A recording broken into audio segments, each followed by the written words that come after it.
All right, Buffalo Bills draft evaluation. The Buffalo Bills, a team that only had 6 draft picks, which is 2 less than the average team has, not 1 less because there's comp picks. So average team has just barely over 8 picks. They have just 6 to play with. A couple of them are later picks as well. But I think they did the most of. I think they made the most of at least the top end picks. The Bills obviously trying to compete for a Super Bowl right now, and I think they got, in my opinion, they got 2 first-round talents. I only had 27 first-rounders on my big board, and they got 2 of them. So that's definitely very good if you believe in what I believe in. Dalton Kincaid, the first one, who there's, I think, a very fair debate as to should you draft a tight end in round 1. I think that it's definitely, interesting because it seems like a lot of times you fall in love with this prospect. Everyone agrees this guy's going to be great, and it just doesn't work out. And they're kind of a difficult position to truly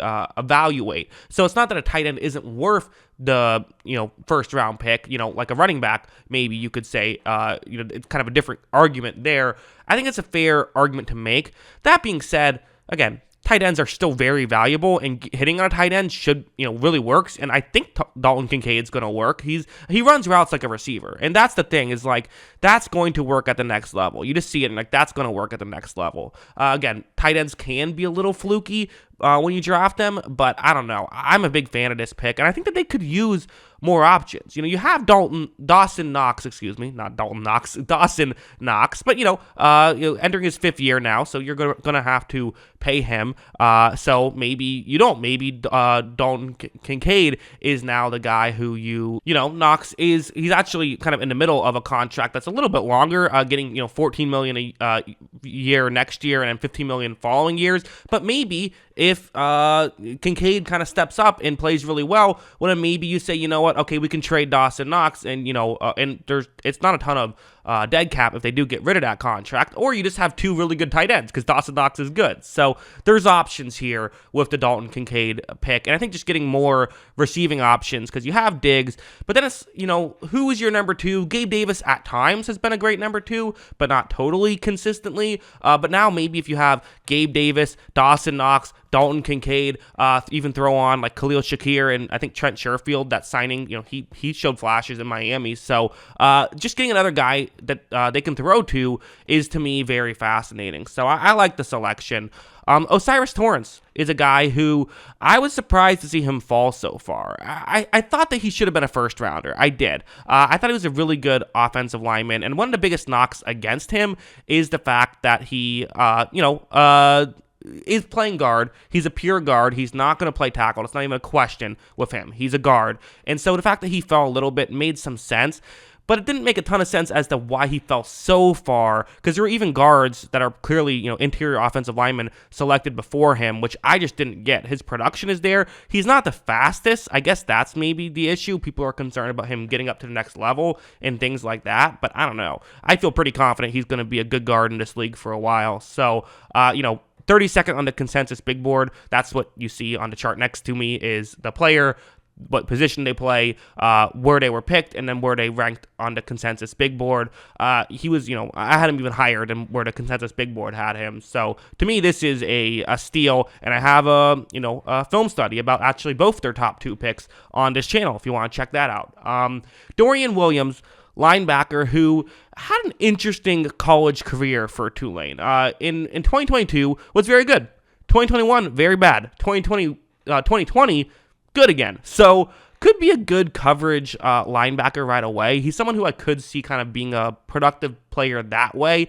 I don't see him as a star player, but he feels like someone who could step in and maybe just be a contributor, which again, with pick 91 now, which it was a bit of a reach. The consensus big board had it at 111, so a 20 pick reach, not the worst reach. We'll get to that in just a second, but a small reach here. However, I think he could be a solid player, so I'm not really mad at it. And there's going to be some competition for that number 2 linebacker position. I think A.J. Klein, obviously Milano's number 1, and then A.J. Klein might be the guy, but just get some competition in there makes some sense. Next up is Justin Shorter. So this is the reach right? Just according to the consensus big board. I don't make the consensus big board. Don't get mad at me. They had it at pick 271, which would be undrafted in this draft. The Bills decided that with a 5th round selection, pick 150, they wanted Justin Shorter, which is interesting. It's just an interesting pick. I don't know exactly what to make of it. Believe it or not, I did not get 271 players deep in my draft evaluations. So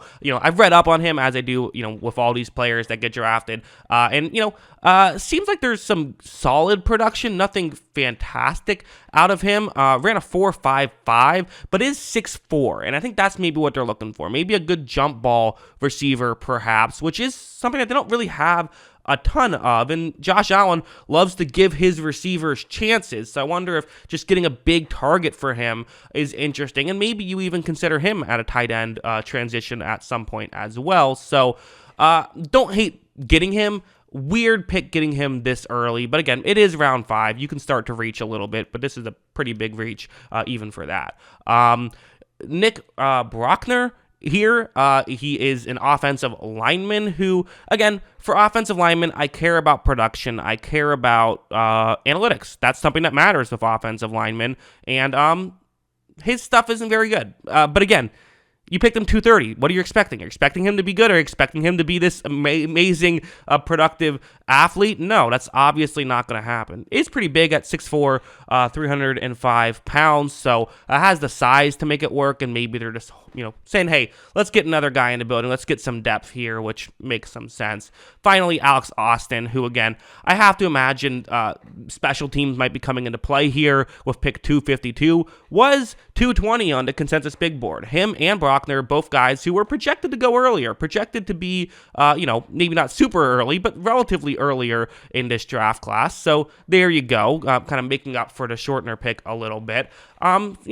Someone who, again, good chance he's just a special teams guy. Runs a 4.55 for a corner. That is definitely on the slow side to the point where it's concerning. If you'll be able to play in the NFL, running a 4.55, is 6'1", so has a little bit of height on him. But, at the end of the day, I don't know exactly how great you feel about him, but seemingly was solid at Oregon State. So, I don't know. Could maybe be a depth guy, but I think you're probably looking at a guy who, if he's going to be in the league for a bit, has to make sure he's a good special teamer. So, 6 draft picks. My overall thoughts, really like the first 2 draft picks. Was maybe a little underwhelmed with the rest of it, but I still think they got some interesting players down the stretch. But hey, you hit on the big ones, and I think for the Bills, a team trying to compete for a championship right now, if they could get a potential star guard and tight end, that would really help them. So, those are my thoughts. What are yours? Let me know in the comments below.